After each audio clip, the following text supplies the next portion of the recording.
So I saw Dr. Padma Subramaniam's Ramayana in Ramaya Tubhyam Namaha at Bharatrachar many years ago, and I was just spellbound at the artistry, the aesthetic way of communicating, and the mirth.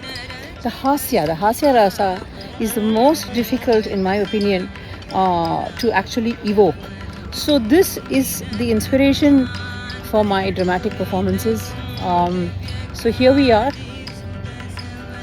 the Ramayana, where you see the breaking of the bow or the Sita Swayamvaram.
Jai